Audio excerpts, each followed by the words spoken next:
Hola a todos, bienvenidos a esta segunda parte del primer episodio de la segunda temporada de Teológicamente Prácticas acerca del rol de la mujer en la iglesia.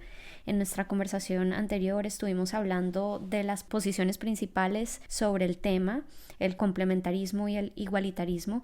Lo abordamos de forma muy general y muy corta, pero también estuvimos enfocándonos en los versículos bíblicos que nos hablan acerca del tema. Estuvimos viendo Génesis, estuvimos viendo la dicotomía entre 1 Corintios 11 y 14. Hoy vamos a continuar el tema con otras porciones importantes de la conversación y esperamos que sean de mucho provecho para ustedes. Así que bienvenidos a la conversación.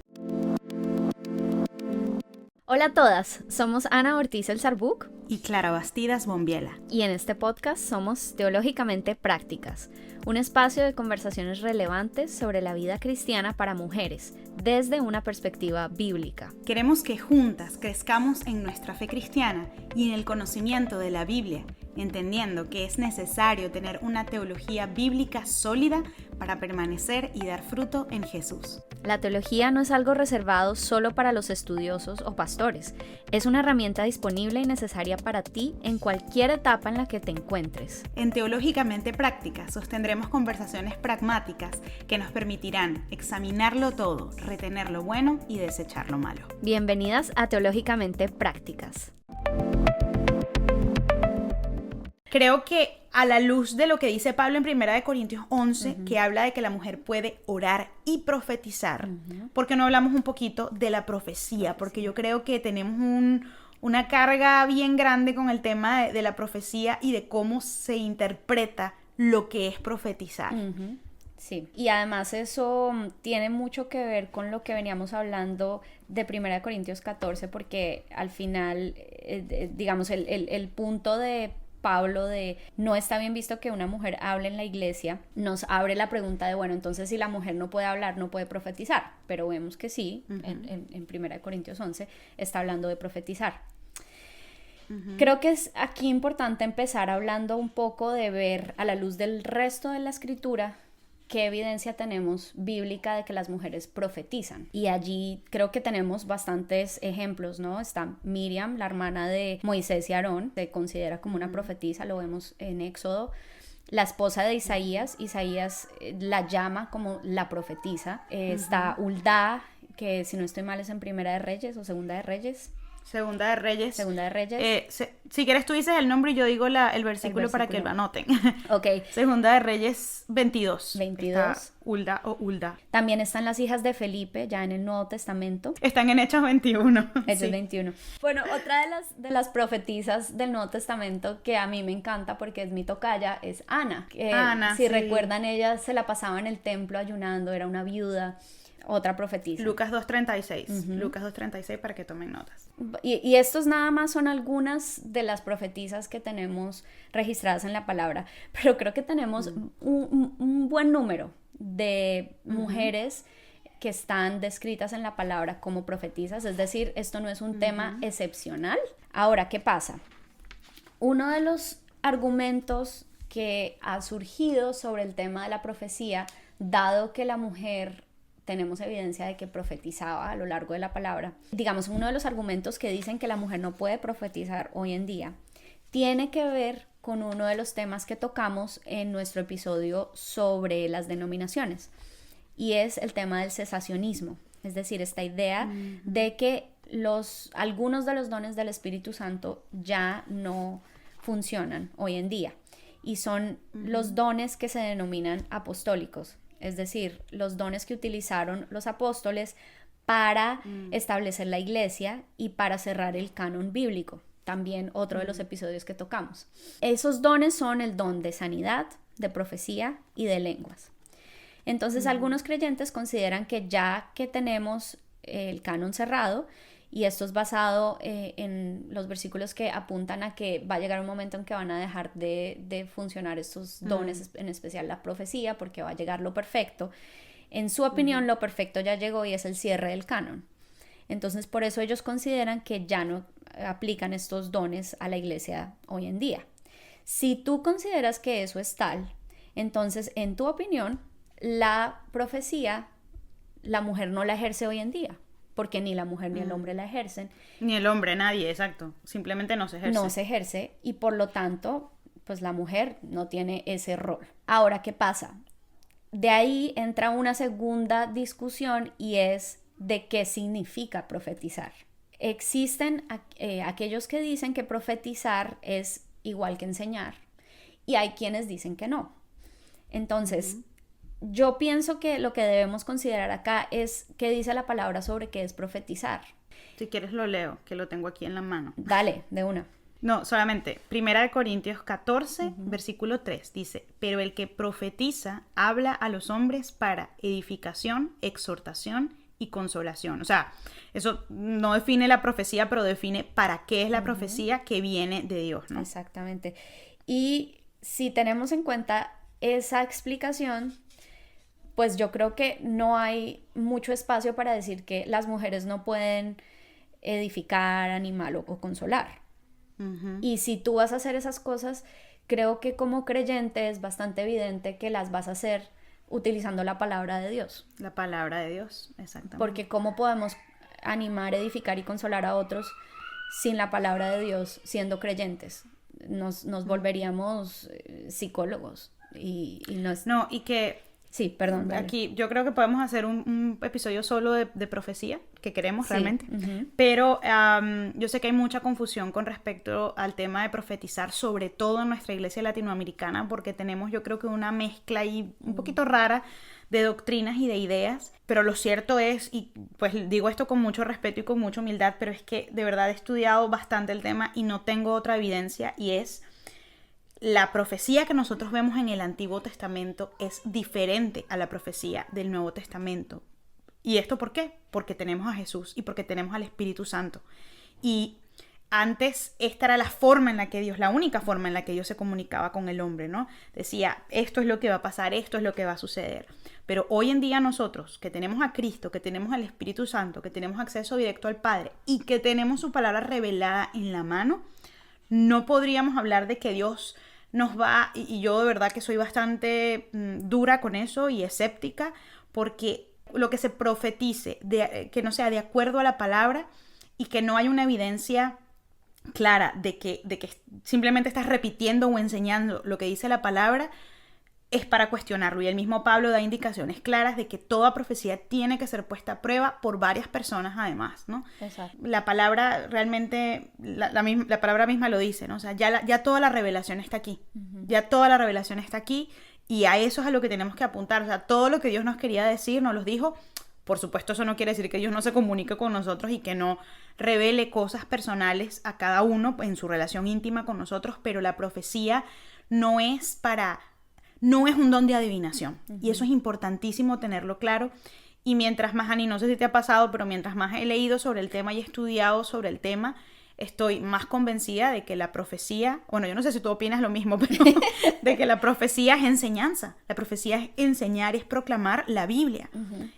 Porque lo que tú decías, o sea, ¿con qué otras palabras en el Espíritu Santo se va a edificar, exhortar y consolar? ¿Qué más hace eso sino la palabra? Uh-huh. Fuera de eso, ¿cómo consuelvo, exhorto y edifico? Uh-huh. Entonces, pues, básicamente sí podemos entender que cuando no era una señora, no era que cuando las mujeres profetizan, eran unas mujeres que les entraban en un trance y se ponían a hacer como adivinas. Uh-huh. No, eso no es una profetisa como la está describiendo la Biblia, ¿no? Perdón, pero es que tenía que hacer esa aclaratoria porque me apasiona el tema. No, totalmente de acuerdo, Clary, y muy al lugar. Porque eso nos va a llevar entonces ahora a hablar de la siguiente cara de esa conversación, y es entonces qué es la enseñanza y qué dice la Biblia uh-huh. sobre la mujer que enseña. Ahí sí creo que tendríamos que incluir en la lista a Débora. Ay, sí, perdón, Débora. Ya, ahora sí es tu momento. No, bueno, un poco como nombró Ani, a algunas, yo las tengo en mi lista aquí un poquito mezcladas porque, bueno, ya saben que soy de la posición de que la profecía es enseñanza, pero bueno, como nombró Ani, a Miriam, a Hulda, no sé cómo se pronuncia, Débora, que de verdad, chicas, si no se han leído la historia de Débora, es... Para mí, siento que es como si Dios nos hace como un wink, ¿no? O sea, como en medio de una sociedad súper patriarcal que funcionaba de una manera bien compleja, Dios estableció una mujer juez de Israel en Jueces 4, ¿no? Que fue Débora. Y la historia de verdad es muy interesante. Noadía, que no sé si lo estoy leyendo bien, que está en Nehemías. Ana, la tocaya de Ani. La mujer de Pentecostés, que no tenemos su nombre, pero está en Hechos 2, del 1 al 4. Las hijas de Felipe. Febe, que la nombra Pablo bastante. Y es bien interesante porque a Febe se le describe como sierva o servidora, usando la palabra realmente diáconos, o sea, ella era una diaconisa de la iglesia, y esta es una palabra que aparece 22 veces en el Nuevo Testamento, y aquí solamente quiero hacer una salvedad, y no lo quiero decir como crítica, sino más bien para que desarrollemos pensamiento crítico, y es que por eso es importante también estar pilas con las traducciones que leemos, incluso leer varias traducciones de la Biblia, en este caso al español, porque, fíjense, hay muchas Biblias, como por ejemplo una de las que yo tengo, que es la Reina Valera de 1960, que es una muy buena traducción. Sin embargo, hace algo, que yo creo, esto lo digo con todo el respeto y lo digo como opinión personal, sí creo que esta traducción estuvo muy influenciada por la cultura, porque en 18 casos de esos 22 del Nuevo Testamento se traduce como ministro la palabra diáconos, cuando se refiere a un hombre, ¿no? 3 como diácono, y solamente en el caso de Febe, o sea, cuando Pablo se refiere a Febe como diácono, se traduce como servidora. Entonces, y eso obviamente tiene una carga doctrinal, cultural para el que lo lee, sí, ¿no? Porque si yo leo un hombre y el hombre es ministro o el hombre es diácono, bueno, está en autoridad. Pero entonces cuando llega Febe, servidora. Pero resulta, y aquí lo que tienes que saber es que cada vez que tú veas ministro, diácono o servidor, en el griego original se escribió con la misma palabra diácono, que significa eso, pues alguien que trabaja por el evangelio, ¿no? Entonces, simplemente es como la idea de desarrollar un poquito de pensamiento crítico ante que sí, la Biblia es perfecta, la Biblia es infalible, pero las traducciones no, y por eso es bueno y es recomendable revisar varias. Así es. Y también vemos otras líderes o siervas, como Lidia, que además a mí me encanta Lidia porque Lidia era una mujer soltera y en su casa se estableció la primera iglesia en Europa. También estaba, sí, es la historia de Lidia es fascinante, además porque Lidia fue una de las que pudo financiar el ministerio de Pablo para que él siguiera haciendo sus viajes misioneros. O sea, sin Lidia, sí, yo creo que tú y yo no estaríamos hoy aquí. También estaba, por supuesto, Priscila, que Priscila es muy interesante porque ella y su esposo corrigen la teología de Apolos. Entonces, si estamos hablando de que la mujer no puede enseñar, ¿por qué entonces vemos a una mujer corrigiendo en teología a un hombre ministro del evangelio? También tenemos a Eunice, que es nada más y nada menos que la abuela de Timoteo. O sea, esta mujer ejerció una influencia tal en su nieto que logramos tener semejante legado en las cartas a Timoteo y por supuesto el legado del trabajo ministerial de Timoteo por esto. Entonces vemos que históricamente la evidencia apunta a que la iglesia primitiva tenía muchas mujeres muy activas trabajando dentro de la iglesia. Así es. Y algo hermoso, Ani, de la iglesia primitiva, cada vez que uno estudia y entiende cómo funcionaba, es que eso era lo que hacía la iglesia tan atractiva, ¿no? Para quienes no formaban parte de ella o para los gentiles, que era un lugar donde todos eran bien recibidos y había una relación de comunidad y de hermandad, donde todos trabajaban por el bien del otro, ¿no? Y eso es algo que, bueno, que nosotros como cristianos definitivamente, cuando nos planteamos estos conflictos de que si la mujer puede hacer, no puede hacer, o que el hombre puede, o que el hombre es opresivo, o que la mujer es feminista, es tan importante pedir al Espíritu Santo que nos permita volver a centrarnos primero en Cristo, ¿no? Que es lo que necesitamos ver, a quién necesitamos ver, pero también a este modelo que estableció Dios en su palabra de cómo funcionaba la iglesia y de que a nadie le faltaba nada. Y estoy segura que no era solo algo de provisión material, sino a nadie le faltaba nada emocionalmente, a nivel de compañía, a nivel espiritual, porque se tenían los unos a los otros, ¿no? Y qué diferente pensar en eso frente a los a la confrontación que a veces hay entre este tema hombre-mujer, ¿no? Tal cual. Y de hecho, esa es una de las aproximaciones que utiliza, por ejemplo, la iglesia The Village Church, donde está Jen Wilkin. Y ellos lo llaman complementarismo generoso. Y aquí, bueno, les abro mi corazón. Esa es la posición que yo tengo.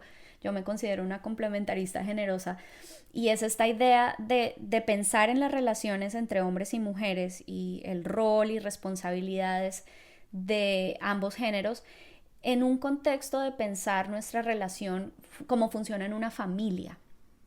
Entonces, en una familia tú no le dices a las mujeres, bueno, las mujeres se van por allá al cuarto más alejado, mientras los hombres aquí discutimos cómo vamos a manejar las cosas de la casa. Ni tampoco las mujeres entonces van a someter a su voluntad lo que se hace en la casa, sino que no, es una familia, yo estoy pendiente de cómo está mi mamá, cómo están mis hijos, cómo está mi esposo, hablamos, charlamos, tenemos conversaciones abiertas. El hombre va a velar por el bienestar de su familia y va a ejercer un rol de responsabilidad, particularmente cuando viene a posiciones que son concernientes a la seguridad del hogar y ese tipo de cosas. Pero bueno, no importa lo que yo piense, sigamos hablando de lo que dice la palabra. Y yo creo que aquí entonces, si hemos visto que esa parte de Primera de Corintios sobre el silencio de la mujer, hemos visto que no tiene mucho que ver con el tema de la profecía, ni de la enseñanza. Entonces queda pendiente un tercer problema y es si eso tiene que ver con el pastorado.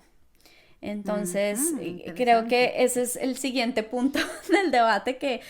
es un tema bien controversial. Sí, y saben que mencionar que este episodio ya lleva mucho más de 1 hora, entonces no estamos profundizando todo lo que se puede profundizar, ¿no? O sea, dejar eso súper claro, porque no, pero no nombraron esto, quizá tú estás pensando que no está completo el argumento. No está completo, hay mucho más sobre esto, pero quiero referirme rápidamente a Primera de Timoteo 2, donde Pablo dice, yo no permito que la mujer enseñe, esto es versículo 12, yo no permito que la mujer enseñe ni que ejerza autoridad sobre el hombre, sino que permanezca callada. Y luego 13, 14 y 15 da como un pequeño discurso del orden, ¿no? Porque Adán fue creado primero y después Eva, y Adán no fue el engañado, sino la mujer, etc. Ustedes yo creo que se conocen y si no lo pueden leer. Pero es bien interesante, Ani, que cuando leemos esto, cómo debemos entender el tema de autoridad, porque la etimología de esta palabra autoridad en el original realmente se refería no a cualquier tipo de autoridad, sino a una autoridad abusiva, no a una autoridad que se imponía, una autoridad negativa, a un tipo de autoridad negativa, no le voy a poner como más adjetivos. Entonces, esto era lo que estaba diciendo Pablo, o sea, no permito que la mujer ejerza autoridad de este tipo, abusivamente, y estamos seguros, así como les decía hace unos minutos, que aquí también Pablo está abordando una situación que tenía la iglesia concreta, esta iglesia concreta. ¿Que esto nos sirve a nosotros? Por supuesto que sí, nos aplica, porque uno es la palabra de Dios y segundo, estos problemas históricos se repiten, ¿no? Entonces es importante saber que en ese contexto fue escrito Primera de Timoteo 2 y que, de nuevo, cuando por ejemplo dice que la mujer aprenda calladamente con toda obediencia, pues ¿obediencia a quién? Aquí nos podemos volver a referir a Génesis 3:16. Es en una relación de esta familia a la que se está refiriendo Ani, de sujeción a la autoridad del esposo, pero que no es la misma palabra que se usa para autoridad que se está usando en 1 Timoteo 2, que se refiere a una autoridad abusiva. Y recordemos que todas estas normas Pablo las estaba estableciendo no con la intención de denigrar o establecer niveles de importancia entre hombre y mujer, sino de establecer orden. Y eso es lo que hace en los versículos siguientes, diciendo, bueno, Adán fue creado primero, describiendo un poco el orden de Dios y que ese orden tenía un sentido y debía verse reflejado en la dinámica que vamos a tener, ¿no? Entre hombre y mujer. ¿Y por qué esto es importante? Bueno, porque si yo entiendo eso así, no tiene por qué haber una negación absoluta, y se los dejo para que lo piensen, no estoy diciendo que deban pensar así, de la participación de la mujer, por ejemplo, en el culto público, ¿no? Hay un video que yo tengo en YouTube, esto no es para hacerle publicidad a mi canal, pero bueno, vayan, que es un video donde no doy mi opinión de nada, solo lo que hago es explicar y exponer todos los puntos de un discurso que se llama El derecho de la mujer a predicar, que fue redactado, bueno, fue leído por el reverendo Lee, él era un reverendo wesleyano, a finales del siglo XIX. Y él quizá no lo sabía, pero él era un reverendo de un corte bastante igualitario, mucho más que complementarista. De hecho, yo no estoy de acuerdo con todo lo que dice ese discurso, pero en cuanto a la enseñanza de la mujer, dice algo bien interesante y se los voy a leer rapidito, pero dice, si los textos de 1 de Corintios 14:34 y de 1 de Timoteo 2 tuvieran que ser entendidos como una prohibición general y absoluta a que la mujer hable o participe en la iglesia, se debería remover a las mujeres de cualquier parte vocal de adoración pública, incluyendo cantar y orar públicamente. Después de todo, esto sí significaría que la mujer se mantenga en silencio en la iglesia. No les estoy diciendo que estoy de acuerdo con esto o con todo, vayan a ver el video que es bien interesante, pero es un argumento muy lógico, porque si vamos a cumplir, o sea, si tú tienes una posición radical en cuanto a esto, que es totalmente posible y viable, en cuanto a que la mujer debe callarse, entonces la mujer debe callarse del todo, ¿no? No debe cantar, no debe orar, ni hacer ninguna manifestación pública, que de todas formas ya sabemos que chocaría un poquito con las disposiciones de Pablo en 1 de Corintios 11. Pero es realmente interesante. Entonces, una aclaratoria aquí súper importante con respecto al pastorado. Es probablemente la aclaratoria más importante de este episodio, que está llegando tarde, pero está llegando y es: chicas, la enseñanza no es lo mismo que el pastorado. Y eso hay que hacerle una línea divisoria bien, bien marcada, porque para empezar, enseñar es un don espiritual, porque está listado entre los dones espirituales. El pastorado, pues obviamente sí es un don, pero es un llamado, y de alguna manera es un trabajo, es una asignación permanente para la mayoría, ¿no? Y no es lo mismo, o sea, el enseñar no implica que yo estoy pastoreando, porque el pastor son otro tipo de ocupaciones, otro tipo de funciones que se cumplen. Y responsabilidades. Es bien interesante. Y de responsabilidades, exactamente. No que el que enseña no tenga responsabilidad, pero el que enseña, ¿qué está haciendo? El que enseña está exponiendo la palabra de Dios, pues guiado por el Espíritu Santo. El pastor no solo expone la palabra de Dios, cuida de las ovejas, ¿no? Entonces, por favor, si se van a ir con algo, bueno, váyanse con todo de este episodio, pero es que la enseñanza no se equipara al pastorado. Y si yo, por ejemplo, digo que yo soy de esa posición, que una mujer puede enseñar en la iglesia, no tiene por qué implicar que estoy diciendo que una mujer pueda ser pastora de una iglesia, porque son cosas diferentes, y de hecho uno es un don espiritual que es para todos los creyentes, hombre o mujer, y otro no necesariamente. Y ya para ir cerrando este punto y irnos a las conclusiones de este episodio larguísimo, pero que estoy segura que lo han disfrutado porque saben que la conversación está interesante.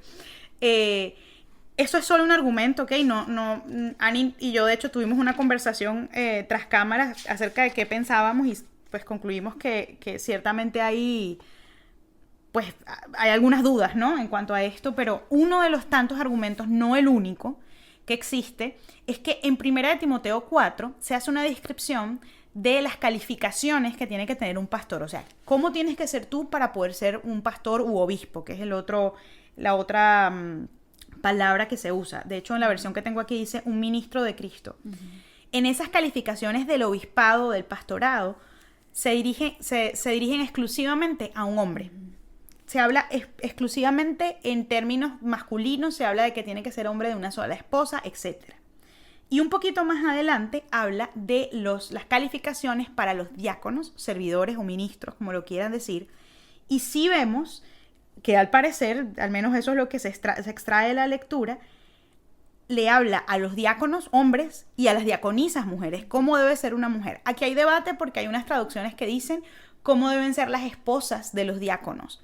Pero saben que aún y si dijera las esposas de los diáconos, esto quiere decir que la esposa del diácono tiene una función de liderazgo, porque ella está siendo ejemplo para otros, ¿no? No solo está cocinando, que además cocinar también es un muy buen trabajo, pero ustedes entienden lo que trato de decir. Sí, es que no quiero decirlo como de una manera peyorativa, porque es como, bueno, cocinar, no, eso también es importante, pero no quiere decir, y lo tenía aquí en mis notas, que toda la intervención de la mujer en la Biblia, en el liderazgo o en lo que aporta el reino, se tiene que limitar a una función doméstica. Esto no quiere decir que lo doméstico sea malo, simplemente que es un poco, lo digo con respeto, pero es un poco absurdo pensar que ese es el único rol de la mujer a través de la historia para el reino de Dios, ¿no?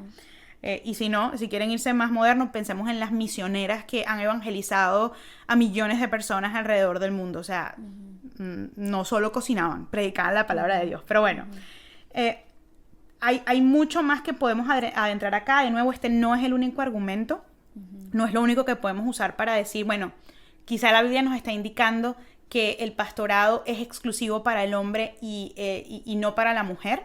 Hay otra evidencia un poco de, históricamente, Ani lo explica mejor que yo, pero históricamente de cómo se ejercía el pastorado, o los sacerdotes eran exclusivamente hombres por una cuestión del orden que Dios estableció. Pero esto nunca ha implicado nivel de importancia delante de Dios y mucho menos nivel de valor delante de Dios. Y lo que vemos también con el tema del pastorado es que está muy relacionado con el tema de los ancianos, ¿no? Entonces, ancianos dentro de la palabra siempre se refiere a hombres. Esto lo vemos, por ejemplo, en Tito, en Tito 1, en 1 Timoteo 5 y en 1 de Pedro 5. Vemos que consistentemente el pastorado y los ancianos eran hombres. Y vemos que ese título de ancianos, incluso la palabra etimológicamente tiene más con cuidado, con protección, con pastorado desde el sentido no del que manda, sino del que cuida. Y eso es muy consistente con lo que hablábamos al principio de las ideas culturales judías, de que la cabeza, más que autoridad jerárquica, tenía que ver con el responsable delante de Dios del bienestar de la comunidad. Entonces, sí, un poco contrastante con lo que a veces, no todos, pero a veces vemos en nuestros tiempos que el pastor es como, o sea, el superstar, ¿no? Sí. Y hay que rendirle como pleitesía, a veces hasta por encima de Dios, ¿no? Y eso es algo bien peligroso. Pero saber que, de hecho, hablábamos con Ani que en mi versión de la Biblia en inglés dice overseer. Exacto. No sabemos traducirlo muy bien, pero es como un cuidador. Y yo creo que esa es la visión de pastorado que todo pastor debería tener.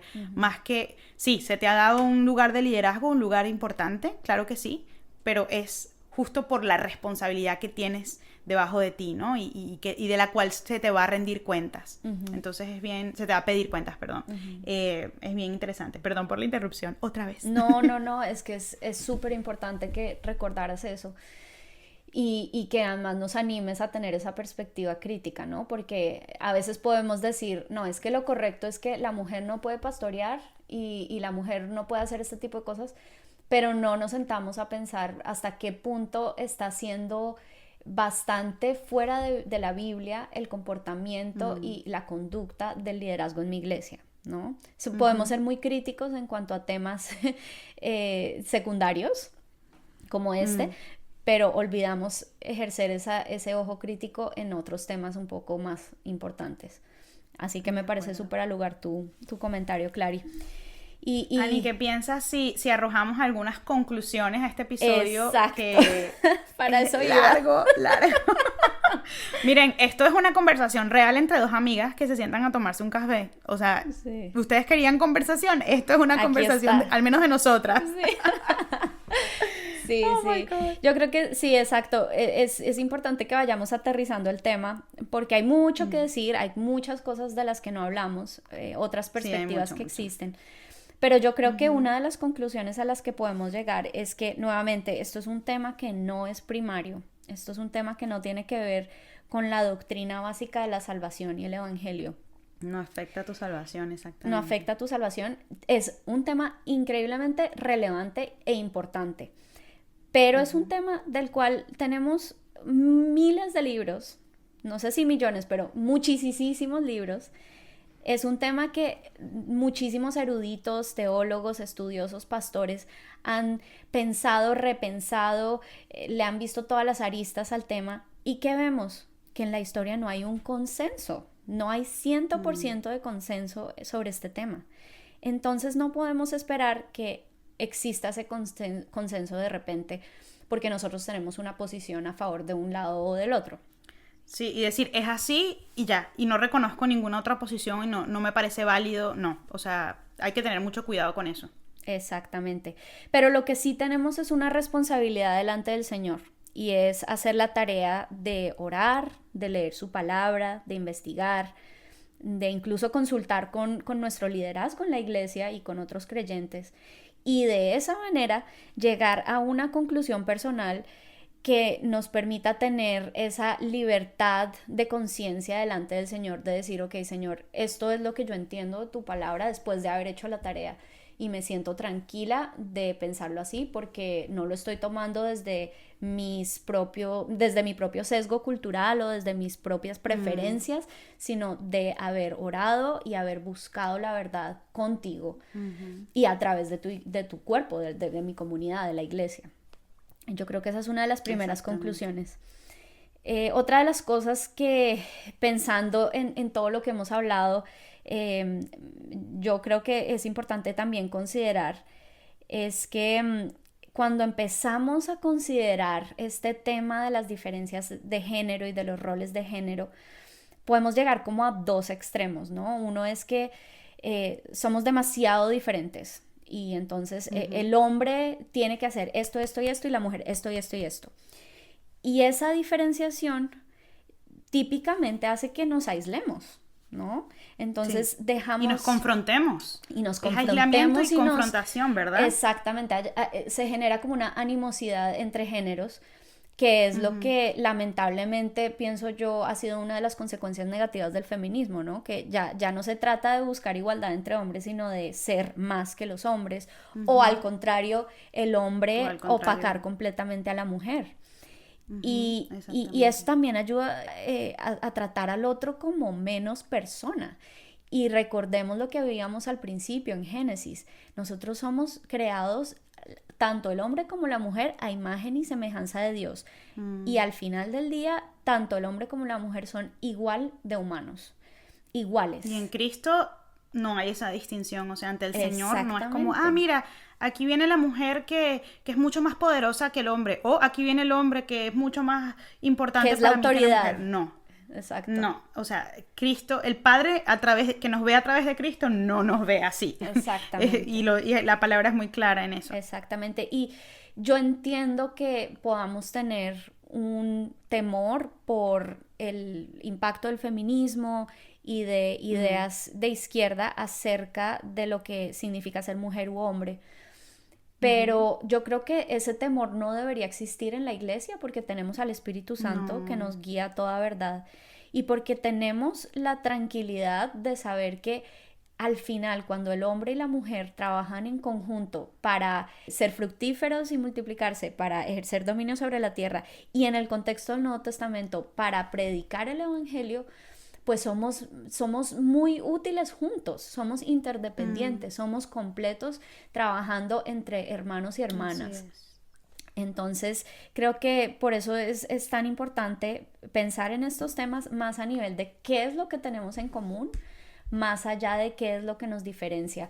Porque cuando lo hacemos así, el Señor nos va a permitir ser más eficaces a nivel de reino y además dejamos de ser tan enfocados en nosotros mismos. Empezamos a pensar más a nivel del otro. Mira, mucho de todo el debate del feminismo, del machismo o del lugar de la mujer en la iglesia, quien se lo toma como si fuera un tema principal y no secundario, personalmente, y lo digo con mucho respeto, pero viene de nuestro propio ego, de no querer ser oprimidos o de querer oprimir o de estar por encima del otro.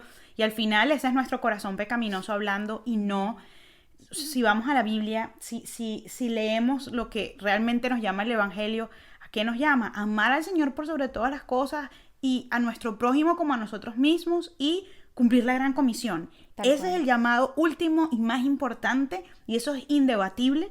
Todo lo demás que está detrás de eso, sí, claro, es relevante, es importante para tu vida y para la mía, pero no puede ser algo en lo que nos desgastemos como cristianos.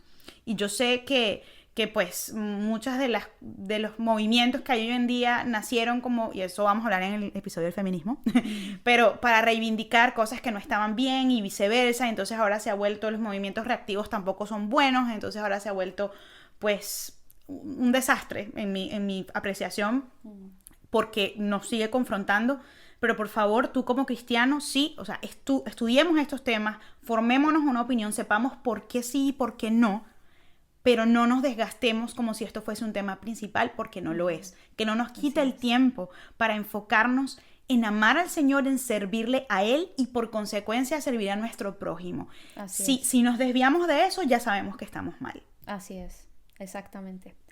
Y una última apreciación, y es con respecto, y esto lo vamos a desarrollar más en nuestro episodio del matrimonio, pero con respecto al tema de la sumisión y la autoridad, yo creo que también hay que recordar que en realidad la sumisión es casi un estilo de vida para el cristiano, ¿no? Porque todos nos tenemos que someter a Dios, todos, sin importar que seamos hombres o mujeres, y por lo tanto la sumisión no es como un tema de género, no es que la mujer es la que se somete, todos tenemos que someternos. Ahora, que podemos tener diferencias de cómo se ve esa sumisión dentro de la iglesia, dentro del matrimonio, eso es otro tema. Pero la sumisión no es un tema de género. Y tampoco la autoridad. La autoridad no es un tema de género. Todos en algún momento podemos tener un nivel de autoridad. Las mamás tenemos una autoridad sobre nuestros hijos. Las discipuladoras tenemos una autoridad sobre nuestras discípulas. O sea, exacto, si uno termina pensando como en el contexto más conservador, aunque tú seas de los que piensen que una mujer solo puede enseñar en casa a sus hijos o a mujeres más jóvenes en privado, ahí estás ejerciendo un liderazgo y una autoridad. O sea, es importante como ver eso, ¿no? Exactamente. Pero en cualquiera de los dos casos, teniendo en cuenta que no son conceptos con género, en cualquiera de los dos casos tenemos al mejor ejemplo de lo uno y de lo otro, que es Jesús.